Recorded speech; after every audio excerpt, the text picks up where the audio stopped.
Hello, everyone. This is Jason, otherwise known as Jaypalmany. Uh, so sorry I'm a day late, but yeah, life gets in the way. But I'm here, I'm still here. I have some good news, bad news today. This is going to be this is my last of my squadron home brews. I might have a ship homebrew coming up soon, but I still got to work out a few kinks on it. So that's the bad news. The good news is that today you get a 2-for-1. I'm going to be covering uh, a Separatist squadron and a Republic squadron, and they're somewhat similar, so that's in part why I'm covering it twice. And then also, in case anyone wants to utilize these at Warzone, they got 2 full weeks to mull it over in theorycraft and ask questions or whatever. And then after this, I'm gonna do updates on the campaign and how it's been going, and it's been interesting. Lots of explosions, lots of blood's been spilled, lots of it's been entertaining. I look forward to giving updates on those. But without further ado, let's step into the homebrew. So we're gonna start with the Separatists, and I'm bringing in this guy's a high hull point again because I feel like the Separatists could really utilize that. And he's slow. So this is the Smuggler's YT-1300. You can use the same models as the Rebels, so these models should be relatively easy to get. But this guy's very similar to the Rebels. He's speed 2, 7 hull, same 3 blue dice for anti-squad, 1 blue for anti-ship. He's still got counter 1, but he has lost escort. So that's a pretty notable reason to bring them. However, he's got something else instead, a new keyword I've called smuggler. So at the end of the game, if you're within the enemy deployment zone, increase your score by 5 points. It's kind of like a mercy mission, except for squadrons, and it's only 5 points. So not quite as effective as mercy mission. But if you bring 130 points of these guys, you can get 55 points of just turn or MOV just from having these guys on the field. Now they are speed 2, so it's gonna take a little bit to get them over there. But this will also give the Separatists some incentive to have fire coordination team because right now they really don't have a whole lot of incentive. But with this guy, I could definitely see it. He's and all this is for 13 points, so no change on the points compared to the Rebel YT-1300. I could definitely see a couple uses for him, just in terms of he's got high hull, he's got counter 1, so that's something the Separatists definitely could utilize. And then just that extra bonus of, well, you don't kill him, he's just gonna mosey on over and score a couple points. When you get into tournaments, those 5 points or 10 or 15, those can make a difference. So your opponent has incentive to stop them or hold them back. It also gives a little bit of incentive to bring squadrons that give grit, because this guy does not have it. And so some of the separatist squadrons mentioned earlier that grant grit or the unique, it also just gives a little bit more incentive, so that way these guys can't be held back. And then next we have this one I particularly enjoy, the Mercenary. So similar loadout, speed 2, 7 hull, 4 versus squadrons, and 1 red versus ships. He's also got counter 1, and then a new keyword that I like to call mercenary. At the end of the game, if this guy is still alive, you decrease your score by 5 points, and the minimum score is 0. So basically, I like this guy in terms of flavor and content, just because if the mercenary is still alive at the end, he expects it to get paid. And then if he's not, well, I mean, you don't necessarily have to pay his next of kin. So I thought this was a different take. So this guy you kind of want to get destroyed. And just the fact that the mercenary is a negative, um, or it's a downside, right? In terms of keywords. For that reason, and because he's also lost smuggler, or blockade runner, uh, he's 9 points instead of the 13. So this guy, mercenary, is much more dedicated to killing squadrons. And so something that I think the separatists can use, and it's especially as he doesn't have AI, so he doesn't require squadron commands. He doesn't have rogue, but you could just plop him in the middle, and then go to town on enemy squads. And with the high hull, he'll stick around for a little while, and then if he's destroyed, eh, that's okay. Also, both of these squads grant reason to use Ruthless. It's utilizing Ruthless, you can get a lot of extra points or a lot of extra value out of these guys. And so, because currently the Separatists don't really run Ruthless very much because their squadrons don't have much hull, unless you're running Grievous.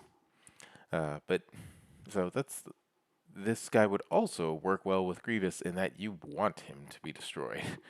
So I thought that was an interesting take, and something I'd like to see how it plays on the table. Oh, and then I decreased the anti-battery, so anti-ship, from a blue to a red, just to make it it's a lot more fickle, because this guy is much more geared towards killing squadrons, not ships. But that does bring us to our next one, who is more geared towards ships, which is the pirate. Oop. What's going on? All right, there we go. So he is speed 2, 7 hull, only 2 blue versus squadrons. So that is not his forte. 2 blue versus ships, though. And he has assault and rogue. And all for 16 points. Now that's a little pricey. However, with assault and TF, that combination, and the fact that this is a two blue bomber, super helpful. And 7 hull instead of 5, or for like the gunships, also helpful. And just the fact that he's got rogue, so he can just get that little extra oomph. Again, someone who would benefit greatly from fire coordination team. But yeah, I felt this was also pretty thematic because pirates, that's what they do. They board ships and take them over. So having 2 blue dice felt right, having assault felt right, and then, I mean, pirates are rogues, right? So that's scum and villainy. So giving it rogue just felt appropriate. So those are the 3 separatist squadrons. Again, smugglers, YT-1300, the mercenary, who's going to be your anti-squad, and then the pirate, who's going to be who's more of an anti-ship. And so with that, we'll next move into the Republic. So for the Republic, I also gave them YT-1300s, and just because they did exist during that time period. But theirs are a little more unique, a little more, they're interesting. Oh, something I forgot to mention is that all of these smugglers, the mercenary, and the pirates from the separatists are all not uniques. They're generics, so you can field a lot of them, which is helpful. Uh, so next, we'll move into the Republic. So for the first one, we have a modified YT-1300. This guy has 3 speed. Yes, that's right. You heard me. 3 speed.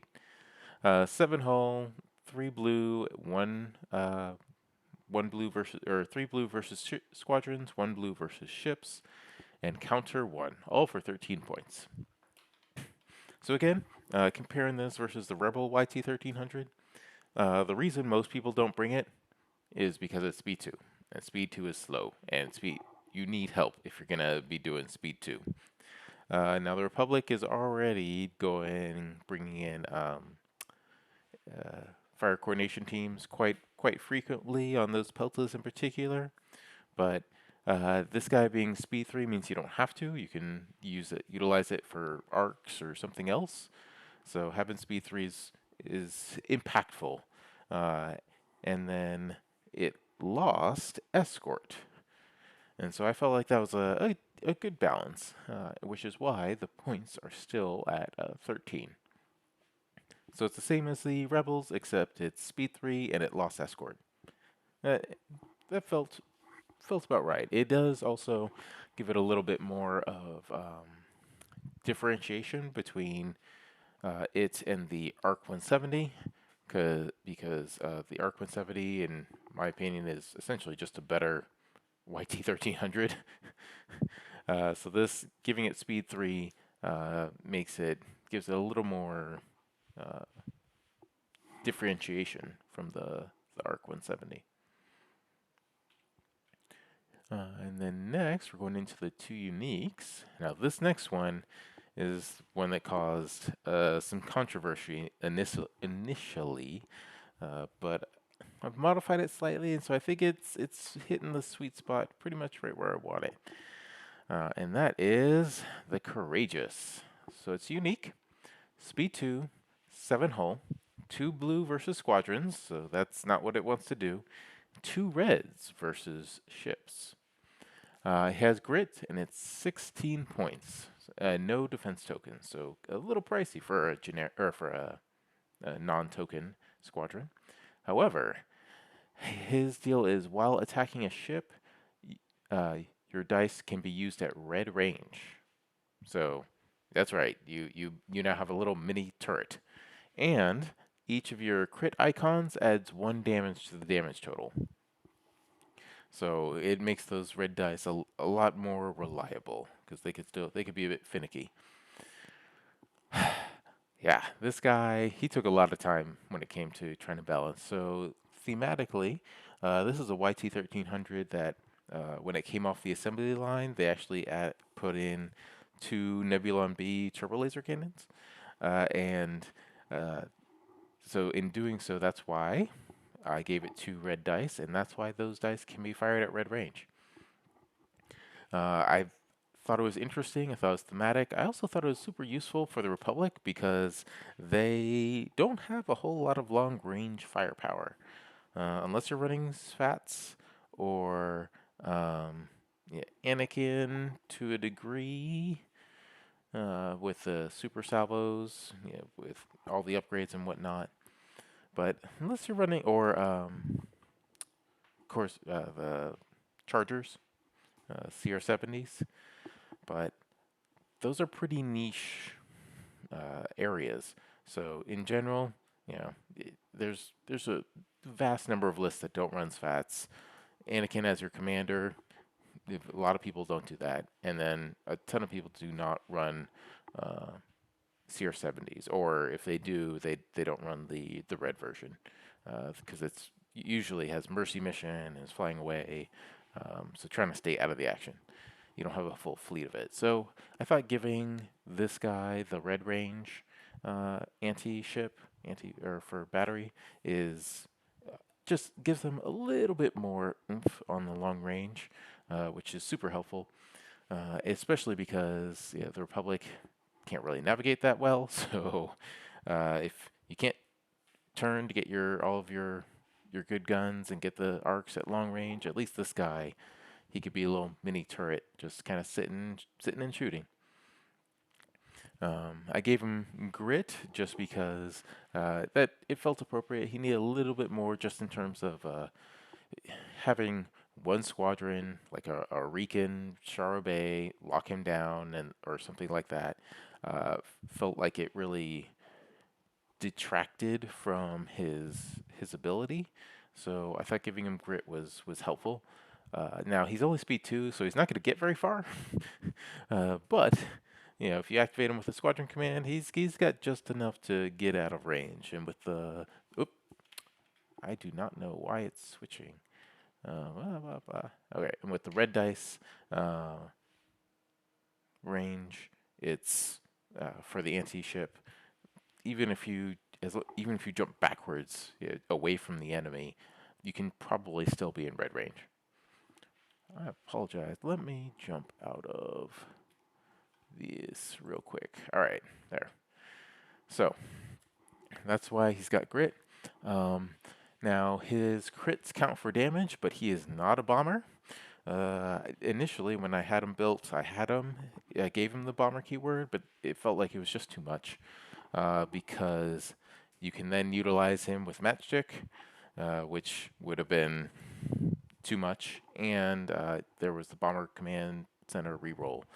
So just because of those two, just being too much. Instead, crits count for damage, but he is not a bomber, so you cannot use those two other cards to maximize his potential. He just does his thing, and that's pretty much it. So yeah, something I really am looking forward to again seeing on the table, seeing what he can do, seeing what people think of him. And then the final squadron is the Stellar Envoy. This guy is also speed 3, 7 hull. He's got a rainbow, so red, blue, black for anti-squad, and then a red and a blue for anti-ship. He's got rogue, counter 1, unique, he's unique, all for 17 points. So just one more point than courageous.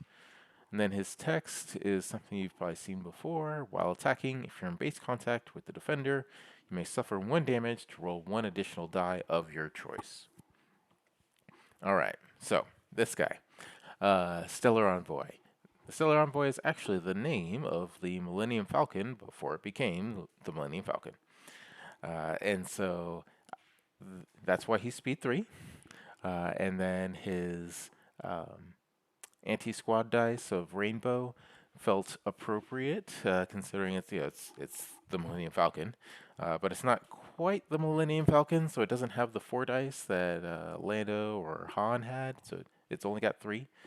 And that's also the reason why I gave it the same anti-ship, the blue and red, and that's also why it has Rogue. I gave it counter 1 because it's still not fully. It still has the base YT-1300 chassis, and this felt good in that it was partially an original YT-1300, but partially the Millennium Falcon, so a little bit in between. So thematically, I like that. And then as far as the text, in the Legends lore, I believe, it was the Millennium Falcon actually, the Stellar Envoy, it had an impact, so it crashed into another ship, which gravely wounded the pilot, or I think it killed the co-pilot and gravely wounded the pilot. And yeah, after it got repaired and whatnot, it then got changed. Ownership changed, and it got turned into the Millennium Falcon. But having said that, the fact that it crashed into another ship to in part do damage to it was felt like this text would work well thematically. So that's why we have it as it is, and has no defense tokens because two reasons. One, it's still in between the YT original and the Millennium Falcon, so you not quite upgraded enough to get some defense tokens. And then two, the Republic already has a lot of opportunity costs in terms of Ahsoka, Delta Anakin, Matchstick, and Kickback. Yeah, what's the name? Axe. So there's a lot of options when it comes to who you're going to take, or some good options, I should say. And so this guy not having defense tokens, I think will mean he'll get a bit more use. And that is it. So where you can get these squadrons, you can just purchase Rebel YT-1300s and take it from there. And then, but if you're looking for the courageous model, that one in particular, you can go here to the Shapeways marketplace and buy this model. I'm sure if you contact the designer, you can just have them make 3 for you. But that's pretty much it. So, with that, I'd like to say thank you for watching. Please let me know what you think and how these, if you play some games, how they go. Next week, I'm gonna do an update or kind of a restart on the campaign and just kind of how things have gone, and then we'll kind of continue that way. And then hopefully I will get to see you guys at Warzone. We're having a store champ and with a world's ticket on the line. So come on down. And then if you just want to play some games and hang out and don't make it to uh, the the final round, we can utilize these in just a kind of a casual tournament. So. Um, in any case, I will sign off and wish you the best of luck going forward.